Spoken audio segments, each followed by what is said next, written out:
few years ago, we watched a cow moose walk out of the water, and she had a big dangly leech off her belly.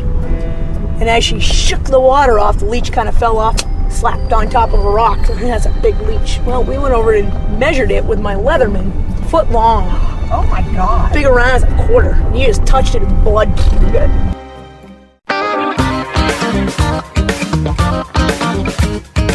This is Bob Duchesne's Wild Maine.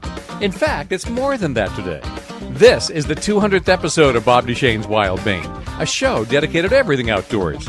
Mostly it's adventure and wildlife, but we get into hunting and fishing issues, we explore agriculture and forestry, we visit sporting camps deep in the woods, or get on boats and go offshore. We chase moose, fish, bear, birds, cats, canines, and whales. Over the course of the last 199 shows, we've taken microphones into the field and had some pretty unusual adventures. Nobody's been hurt yet, or at least not enough to require medical attention. Some of those adventures have taken us unusually close to wildlife. Today, we'll relive some of those close ones and end with a close encounter that wasn't. Bob Duchesne's Wild Maine remembers some of the wildest moments over the next hour. Brought to you by Hammond Lumber, Napa Auto Parts, and EBS.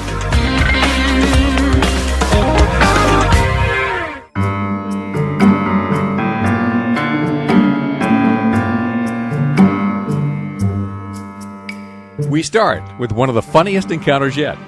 You may know that I'm a birding expert. I pretty much know every sound I hear in the woods. And for each of the last 3 years, I've celebrated the return of spring by taking a walk in the woods and sharing what I'm hearing. 3 years ago, I was walking the Orono Bog Boardwalk in Bangor City Forest. All I was doing was walking and pointing out the birds making the sounds. I never, ever expected this. Ooh, okay, right there. Did you hear that? Palm warbler. They're all over the Orono Bog Boardwalk, especially the backside. Just a loose, rattly trill. See if he'll do that again. Okay, good, there. Kind of a yellowish bird, a little bit of an orange cap. They're all over the bog. There we go. It's a palm warbler. Let's move ahead. That's enough of you, fella. Got a lot of them back here.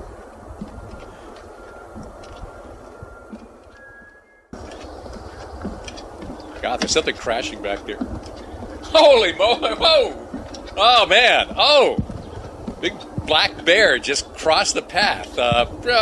50 yards ahead. Was coming crashing on a run through the underbrush. And jumped, literally jumped right over the boardwalk and kept running on the other side and just disappeared. I'm trying to catch up to it, but it's long gone. Wasn't a big one. It's about a 200-pound bear. But we're talking about Bangor City Forest here, and a bear just crossed the trail in front of me. All right. Well, didn't disturb the Nashville warbler any. That is Orono Bog Boardwalk in 9 minutes. And say goodnight, Nashville warbler.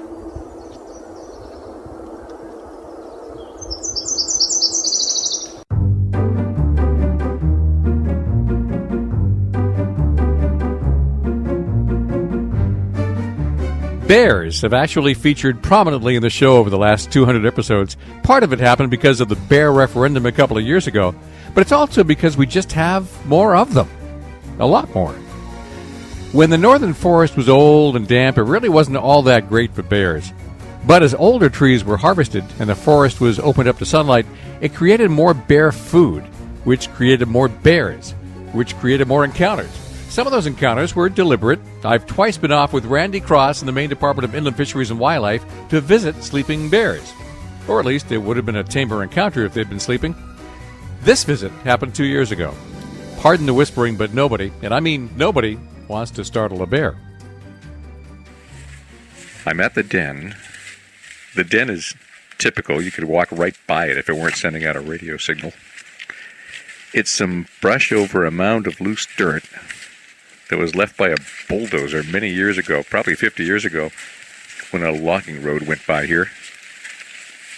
There's a little hole in the snow on top of the mound, which isn't a breathing hole. It's just where some warmth and condensation may work its way out. The biologist, who everyone calls Jumper, because his summer job is parachuting into forest fires out west, is just starting to shovel away some of the snow from the front of the den. I'm going to hit pause until he gets it open. That was quick. It only took a minute. There's now a small opening to the den, and I'm standing just 10 feet away from a live, awake mama bear in that den with her cubs. I can see into the hole, but not really very far in. Not far enough to see the bears. It's dark, and the biologists are starting to spread out tarps at the entrance. Here we go. The hole is open. It's about 18 inches in diameter, just enough to squeeze a small person in. And that small person is Lisa Bates, who everybody calls Kid. She's the den mole. All the biologists have nicknames, and those are the actual names they call each other in the field. Lisa, or Kid, is holding a flashlight and a 4-foot-long stick with a needle on the end. She's got both in one hand at the moment, and she's using her free hand to crawl into the bear's den with Mama and cubs. The biologists are not talking to each other. They're using hand signals. I'm actually standing back a little now so my whispering won't alarm the bear.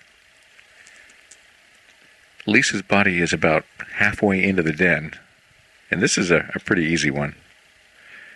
She apparently doesn't have to go in any deeper because she's getting in position to reach out with a tranquilizer stick, meaning that she is within about 3 feet of the bear and cubs. This is the tricky part. There's a wide-awake, alarmed mama bear with cubs 3 feet from Lisa's head, and Lisa's about to poke it with a needle. Okay, something is apparently wrong. Lisa is handing the stick out behind her. Jumper is whispering to Shoo that Kid spilled the first dose in the fur. So the first injection missed, and while Lisa lies there just 3 feet from the bear, Jumper has to reload the hypodermic. You couldn't pay me enough. Lisa is giving the hand signal on dosage, I think. Okay, this is going to take a moment.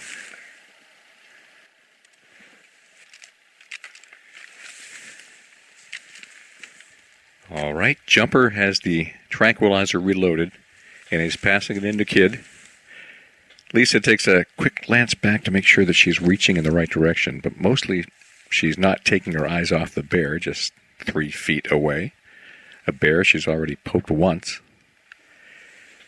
Lisa has the stick. She's leaning in.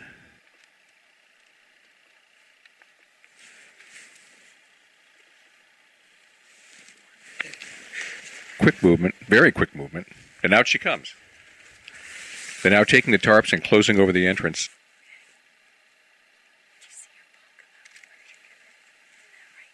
You probably can't hear this. Lisa is whispering to the crew, asking if they saw the bear's paw come lashing out at her.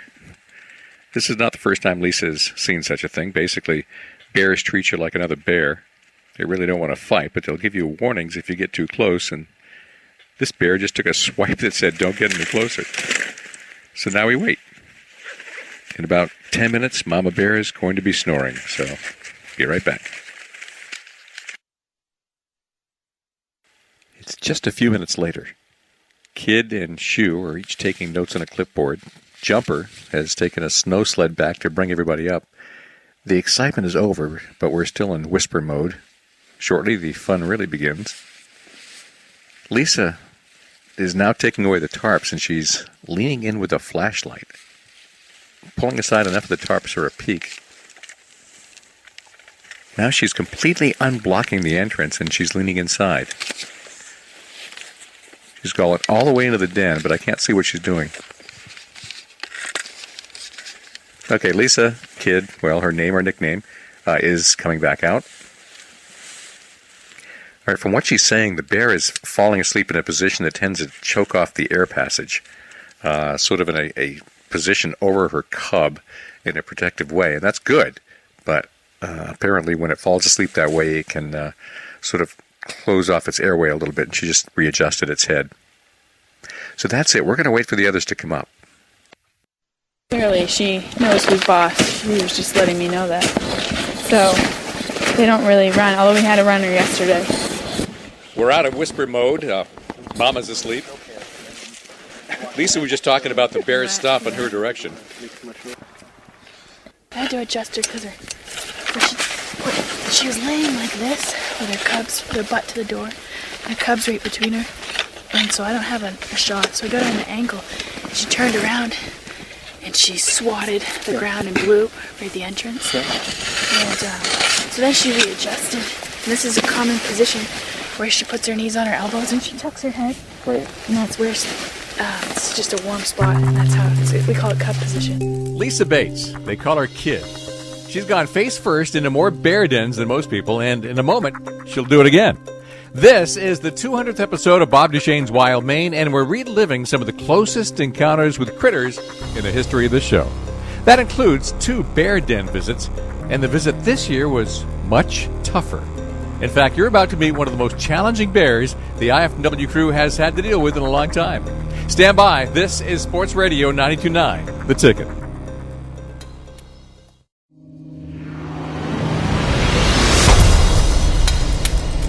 It's Bob Duchesne's Wild Maine on Sports Radio 92.9, The Ticket, the 200th episode of this show. While we deal with a lot of outdoor adventures and issues, encounters with wildlife are always among our favorite episodes. Up now, a visit last March to a bear's den in Beddington. But not just any bear. This one happens to be one of the feistiest bears the IFW biologists had to deal with all season. The encounter filled an entire episode of the show, so here are just some of the highlights. Lisa is about 15 yards ahead of me. Suddenly, she's on her knees, and then on her belly, and her head disappears down a tunnel. She is face to face with a bear under there. I'm standing back about 5 feet. It's a little too far for you to hear what I hear, but Mama Bear is making some lip-smacking noises, which is a warning. We can also hear at least one cub making suckling noises. So, for the first time, we know that this 5-year-old sow is a first-time mom. For many long minutes, all we can see is Lisa's legs out the back of the hole. She's having a lot of trouble because there's a bend in the tunnel. The 4-foot jabstick won't bend around the bend. She keeps working it in a tight space. Yeah, she's talking to the cubs. Yeah. Telling the cubs to be quiet. You hear her? She's clucking. She's still doing, sounds like a gulping noise.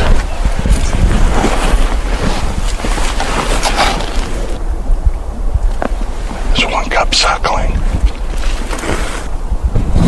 Hear that, Bob? Yeah. More minutes pass. Lisa is still wiggling around in the hole. Suddenly, there's a quick movement and a loud huff. Did you get her, kid? No.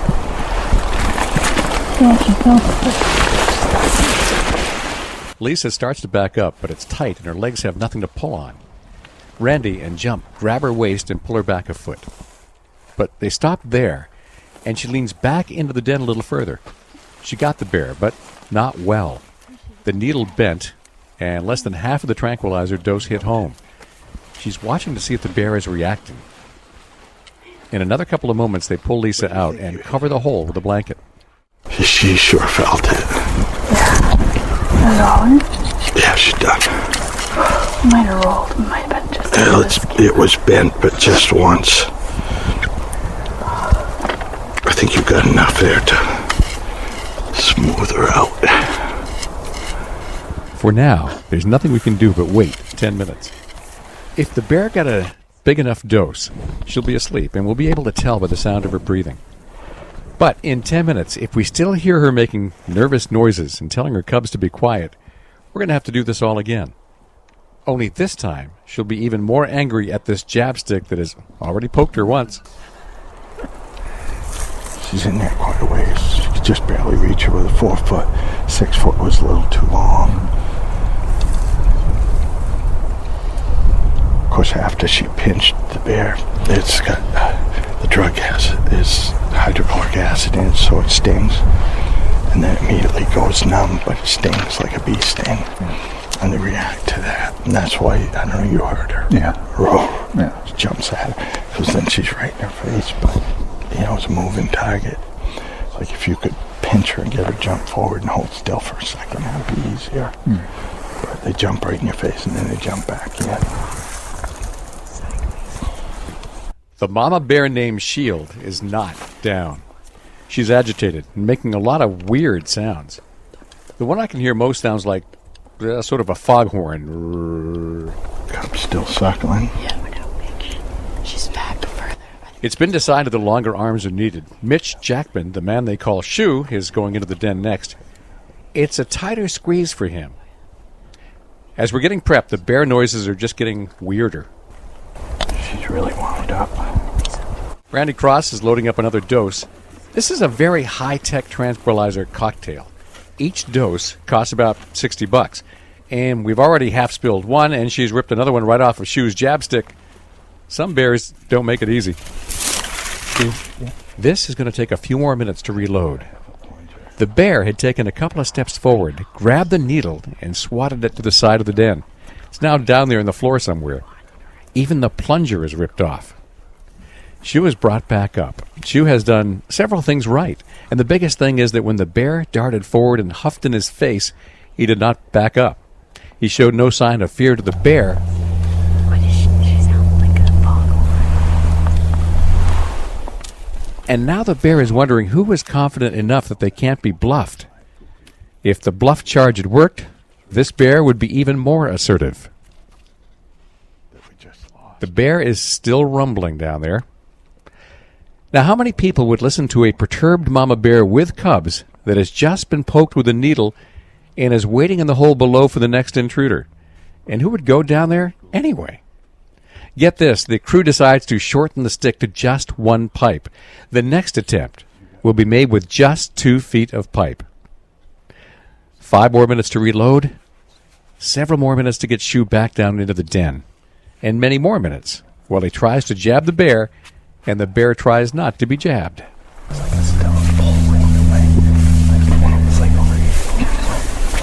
wish I could say she's calming down.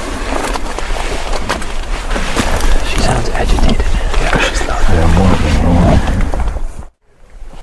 We have a few aggressive bears like this, but usually they're 12 to 18 years old when they get this aggressive. This is the most vocal of any bear we've done all year. They pass the stick back down, and the dance begins again. Every now and then, Shoe chuckles. This bear knows exactly what this stick is, and she will not let it near her. We're at 6 minutes, Shoe. 6 minutes. Come on up, Shoe.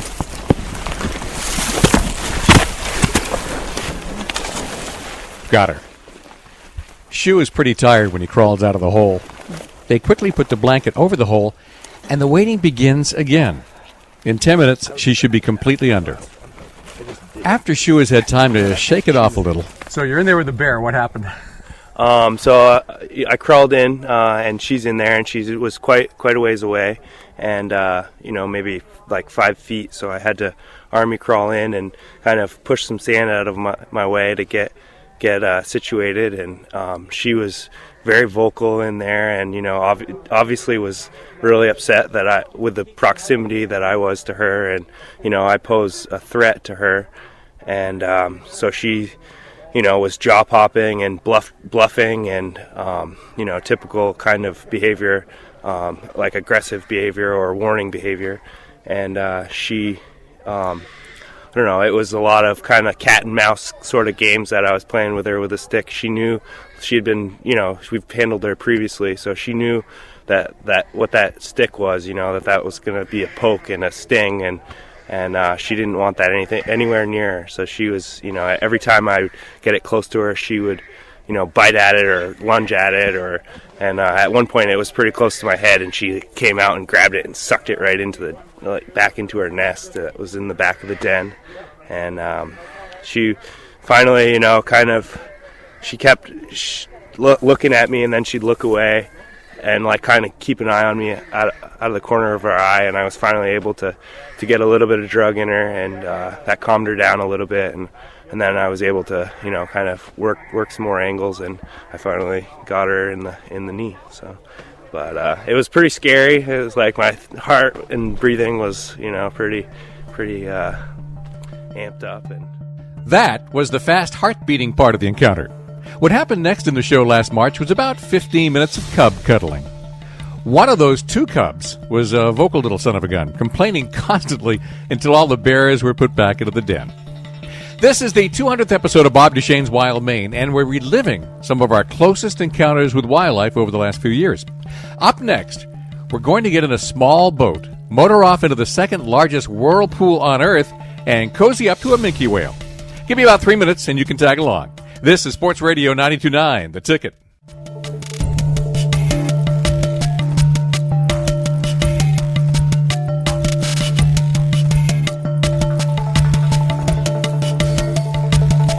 This is Bob Duchesne's Wild Maine. Saturday mornings at 9, Sunday mornings at 8 on Sports Radio 92.9, The Ticket. Today marks the 200th episode of this show. And over the last few years, we've had some pretty close encounters with some pretty big critters. In one episode, a humpback whale came up so close to the boat that the blow got my microphone wet. In another, we shared a whirlpool with a minke whale. Now let's relive that one. 3 summers ago, I bought a ticket onto the Down East Charter Boat Tour in Lubec to go off into the second largest whirlpool on Earth. It's known as the Old Sow, right near Eastport. Although the idea of the show is to see just how powerful this surging water was, we also discovered that it's a great place for seafood, the kind of seafood eaten by seals and whales. Strong tides bring food up from the bottom, so you'll often find marine mammals in such places, and we did. The entire trip took up a full show. Here are just some excerpts. And remember, anybody can do this. Try it for yourself next summer.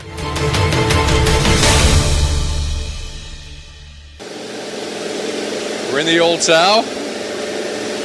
Here we go, into the whirlpool. Whoa. Seal coming on down through, right to the edge of the whirlpool.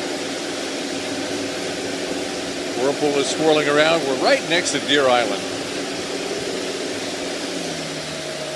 The water is just swirling around. Boat really has to fight at slow speed to move it all in the current. But we're coming around. Comes another eagle. All right, now the captain is just swirling around in the eddies, spinning the boat around. We're riding the surf. There's a seal about to pop up on our right side. Down it goes. Bald eagle is right next to it. The bald eagle is right here. Yep. Yep. Slowing down, look at the bald eagle. Going right along the edge of Deer Island. Now it's not so strong that you can't stand up in the boat, but you better hang on to the rail because the tide and the swirls just grab the boat and it'll shake it and rock it.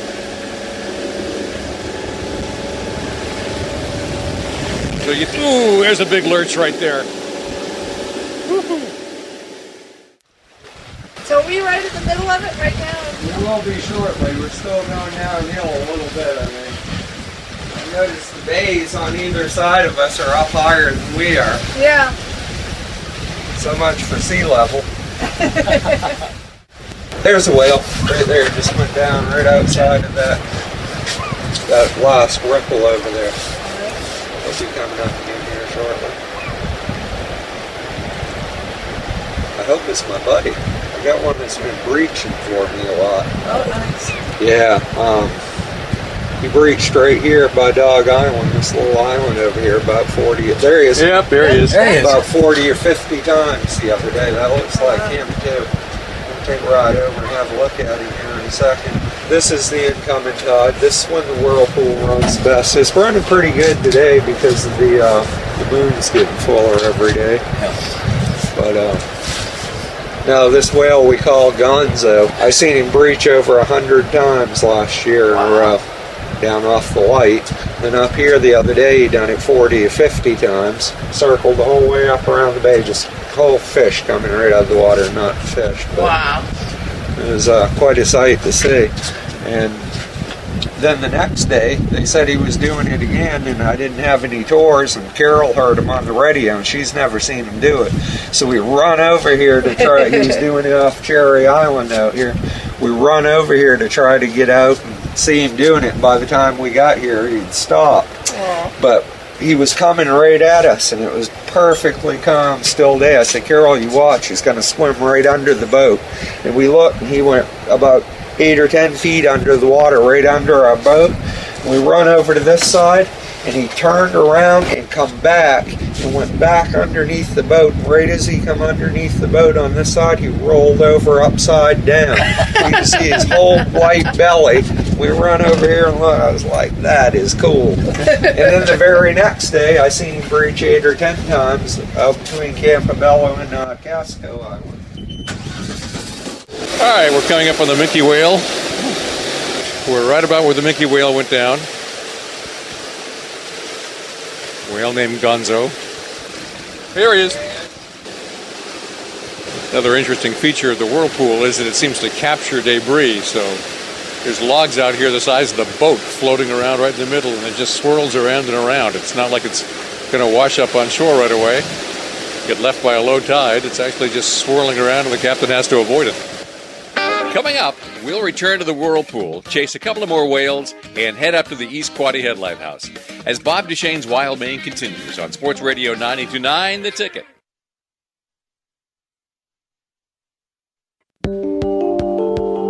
We're back on Sports Radio 92.9 The Ticket. Still to come this hour, we'll get on another small boat and head out to sea in search of bigger whales. Right now, we're in the Old Sow Whirlpool with Down East Charter Boat Tours out of Lupec. It's a twofer. We're experiencing the strong tidal currents of the world's second largest whirlpool. At the same time, we're enjoying the company of a Minke whale named Gonzo. There aren't many places in the world you can do this, but you can do it in Bob Duchesne's Wild Maine.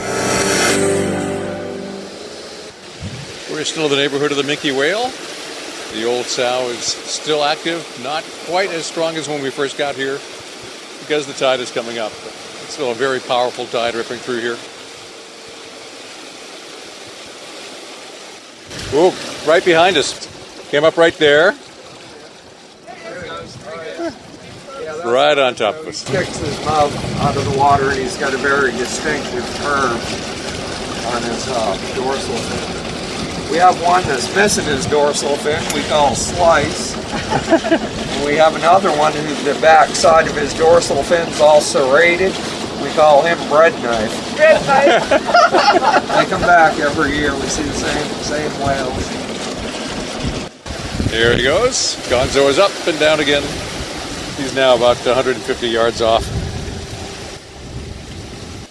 All right, it's just idling, waiting for the whales to come up. Oh, right in front of us. Oh, that's got to be Slice because there's not much of a fin there. There he is. So the Minke whale named Slice has just surfaced, and sure enough, he's kind of missing his dorsal fin. There he goes again. Oh, that one looks like a sounding dive. Right, we're right in the middle of the channel between Deer Island and Campobello. If you're familiar with Campobello, there's a place called Pollock Cove Cottages, which I highly recommend, actually. It's on the Canadian side. And you can sit in their Adirondack chairs in the evening with a glass of wine and watch the whales swim by. And we're essentially right offshore from there at the moment, right out in the middle of the channel. And there's the whale. Okay. Got a finback whale that's about 300 yards ahead on the left. If you're ever wondering, how do you tell these guys apart? If a whale comes up and you see the dorsal fin almost right away, it's a Minke whale. But if the whale is up, up, up, up, and you finally see the fin, that's a finback whale.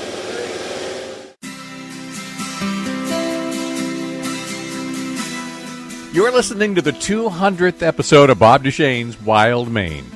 We're reliving some of the close encounters with wildlife that we've enjoyed over the last few years, including this boat trip into the Old Sow Whirlpool in Eastport. That included encounters with at least 4 different Minke whales and at least 1 finback whale. There are several boats that do tours in the area, and this one happened to be on the Down East Charter Boat Tours out of Lubec.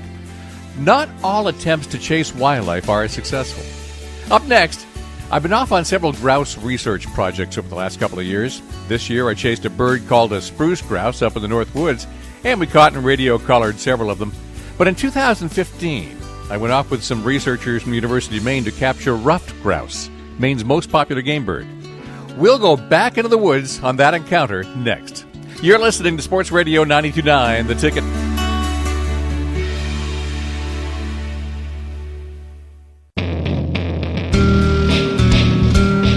This is Bob Duchesne's Wild Maine on Sports Radio 92.9, The Ticket. It's the 200th episode of this show. Over the years, we've been out in the woods with foresters, out in the fields with farmers, out on the boats to chase birds and whales. We've been on mountaintops and river valleys. In the summer of 2015, I went out twice with biologists from the University of Maine to survey ruffed grouse. It's Maine's most popular game bird, and the Maine Department of Inland Fisheries and Wildlife would like to get a better idea of how many there are and how much hunting pressure they can withstand. So in May, I went out on a drumming survey east of Bangor, and we listened for them. We actually heard drumming on at least 1/3 of the stops, so we do know there are a lot out there. Then in late August, I went out with the same team to put radio collars on some grouse, so biologists can get a better idea of how the grouse are using the forest and what predators are eating them. Well, here are some excerpts from that encounter. You have to go check these traps even in really horrible weather. Yes, twice a day, morning and night. Yeah, no matter what, you can't leave them out there in a trap. No. How often do you get out there and find a fox got there before you? We really haven't found that. Last year I had one instance where possibly a raptor got to it, and then I guess two. One was a raptor, and then the other one was maybe a minx or something, fisher, something to that extent. Yeah. But it was rare, more so than I thought it would be. So we have 73 traps out here, and it's just a lot of stopping and going, jumping out, checking them. So this is our first trap. Okay. This is the trap body. We brush it up with all the foliage that we can find to kind of, when they're in there, make them feel secure and don't stress out as much. Then we have the fence line, and they're typically about 50 feet, and then have another trap body on either end. So we just usually go make sure we don't have any feathers, really make sure there's not a bird in there, and then walk the fence line, check the other one, and walk out.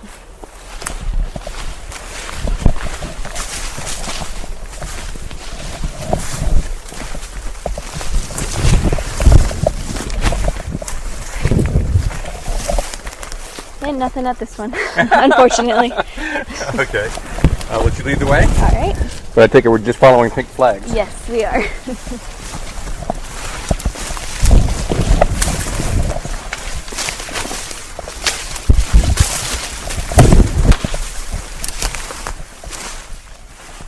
So that's what it looks like. A fence of chicken wire that's about 18 inches to 2 feet high that's staked upright in the woods.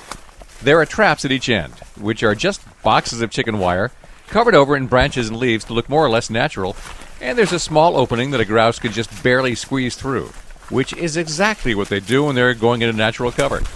The idea is that the grouse wanders through the woods, bumps into the fence, and follows to one end to the other and into a trap. Grouse free, yeah? Yep. That's the majority of the time. That's how it goes. Then we'll hop in and head to the next set.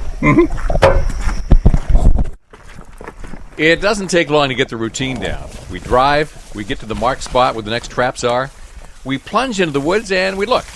Sometimes we're plunging through saplings, sometimes we're squirming through blackberry bushes.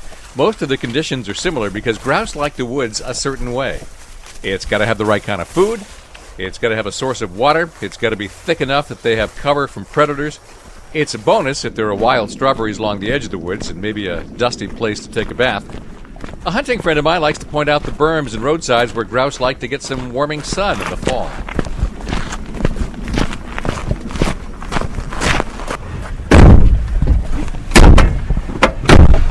Blackberries. Now I'll never get these seeds out of my teeth. Yep, I know. That is Occupational nice hazard. It is, yeah. Delicious hazard.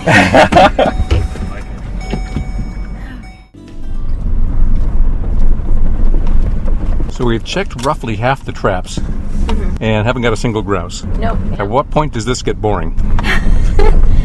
About the first 3. Because you got to do it twice a day. Yeah, it does get a little monotonous at times. But when you do catch one, it boosts that morale up again. Now you must go whole days or whole trips anyway where you don't get a grouse. Yeah, we went 7 days before we got those 3 juveniles. Yeah.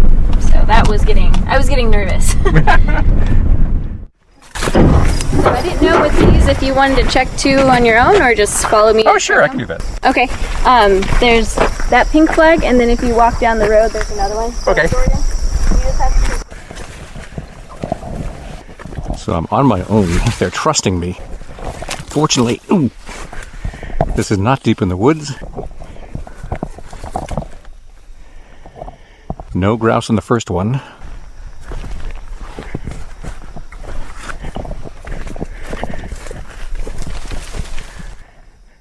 And no grouse in the second.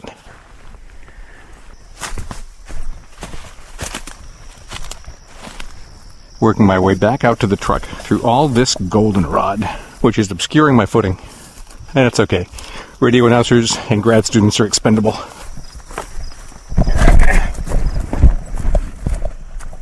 I'll go grab it. Okay. And then nothing in the other one? No, nothing. Bummer. I'm still a virgin. Altogether, we checked 73 traps and caught exactly no grouse.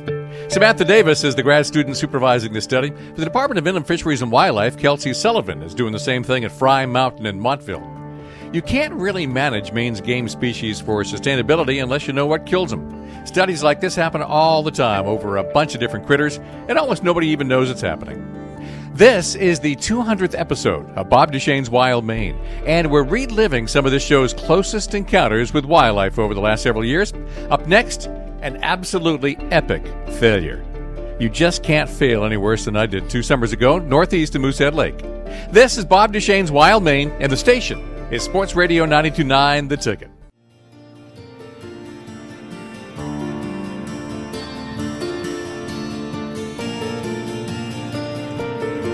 Welcome back to Bob Duchesne's Wild Maine on Sports Radio 92.9 The Ticket, the 200th episode of this show.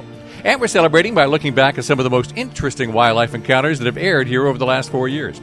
Of course, not everything goes according to plan. A couple of summers ago, I went up to Greenville and caught on with a moose watching tour guided by Ashley Patterson for Northwoods Outfitters. They've got a really high success rate. They know where the moose are, except when I go along. The day started badly. As I pulled into the parking lot at dawn, my front left tire went flat. Then we got to the woods. The first good site had other people already there. Our second site was great. There were signs of moose everywhere, just no actual moose. We hit Lazy Tom Stream in Cacadjo. No luck. We hit a good spot near Prong Pond. No luck. But I'm spoiling the story. Here's how it actually went down. So each pond, bog, or marsh has been shown to them by their mother, in which they certainly have to feel safe in order to bring their young calf out there. And there is no such thing as guaranteeing it. It's not a zoo. But I'm not going to lie, this time of year we have about a 95% success rate. Why? It's because it is still considered bug season. And as I already mentioned, the worse the bugs are, the better our moose sightings are, because it does drive them out of the thick of the woods where they want to stand in the openings for wind flow. Over the next couple of miles, I learned the moose are good swimmers, which I already knew. I learned that they can swim up to 6 miles an hour, which I didn't know.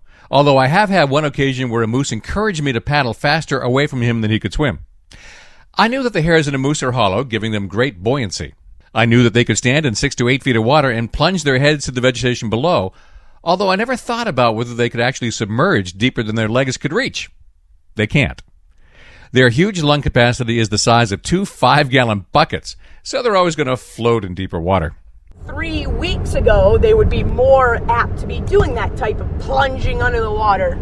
And at a distance, you can certainly tell if it's a bull or a cow, because cows are a lot more delicate as they dip their head under the water, as to where the bull has those big antlers potentially as he's forcefully putting his head under the water so he can get to the best vegetation where other moose don't dare to go. And that is certainly the point behind each pond has a different type of shoreline, in which the area we're going to does tend to have a variety of moose, which a lot of juveniles do tend to go to it. But of course, being at that right spot at the right time is what it all comes down to. Well, we have all of our eggs in this basket of a pond, so we're going to keep our fingers crossed. We might as well go down to the water and check it out and see if there's anything standing right there. Sometimes this does happen. And all you need is your camera, because we're going to all come back up here and get geared up to paddle this pond if that is the decision. So just opening your doors, leave them open. All you need is your camera.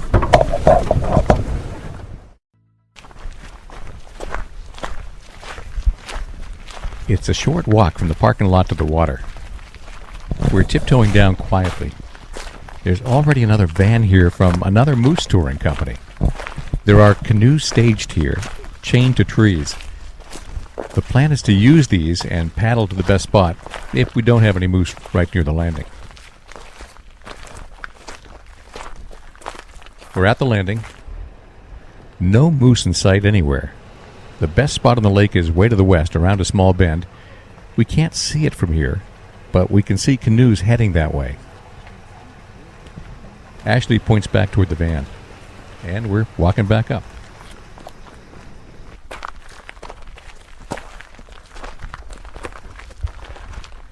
Once back at the van, we agreed that if there are any moose in the pond, there's a danger the other group will scare them into the woods. So we jump back in the van and head down the road another mile to a second pond. And we've got this one all to ourselves. More canoes are chained on the racks at this launch. We grab 4 and lower them into the water. Everyone else is coupled up, so Ashley and I end up together in the lead canoe. Well, that's a possible mistake. We're both good paddlers, and it doesn't take long to leave the trailing canoes in the dust. Every now and then, Ashley whispers to me to stop paddling so the others can catch up. We have been instructed to be completely silent out there so as not to scare a moose that is thinking about stepping out of the woods. Altogether, we spend about an hour in the water. It's obvious to me that this is a great moose pond. There are all kinds of aquatic vegetation all around the edge of the pond. There's everything a moose could like, but no moose. Quietly, Ashley whispers to me that she had 3 out here in this spot yesterday. One of us is a jinx on this trip. Back on shore, back in the van. Which I am going to pop on a little bit of AC. Yeah. And you just let me know if you start to get too cold. I wasn't going to stop and show you the evidence, but I might as well describe it to you, because we just missed the moose out there. You know, knowing that as we were paddling out, as we went to the right side of that big bay of rocks, there was all kinds of evidence of that pipe wort that has been pulled up. The water was all stirred around, so you did, didn't you? I saw it. Very obvious. That was literally an hour before we showed up, and that little bugger didn't want to stick around. But you could certainly tell that as the feed-in pattern begins, they start from one side of the pond and feed to the other side of the shoreline, which I would only assume it's probably the cow with the calf that we saw in that exact spot yesterday morning. But what I do notice as far as the pattern is every 5 to 9 days they tend to go to a completely different spot. I've already mentioned their home range is around 10 square miles. There's a lot of particular spots that they're visiting. But I have one other spot. I don't think they're hauling gravel out of that spot. There's one particular road that, I mean, if you guys are okay with it, I'm going to go check another road. You never know. But I am always willing to give a little extra effort because, you know, sometimes the animals aren't all that cooperative, apparently. But you just got to be just stubborn enough. Today, the moose are more stubborn than we are. Plan A didn't work. We just missed them at the ponds. Plan B didn't work. All the places right off the Lily Bay Road, right up through Cacadjo. And now that we've left the pond we were just on. Well, knowing that we're well away from our pond, I might as well tell you that some of those leeches in there can get rather big. But in fact, quite a few years ago, we watched a cow moose walk out of the water and she had a big dangly leech off her belly. And as she shook the water off, the leech kind of fell off, slapped on top of a rock. And that's a big leech. Well, we went over and measured it with my Leatherman, to be official or not. 1 foot long. Oh my God. Big around as a quarter. You just touched it and blood oozed out of it. Yeah, it just looked gross.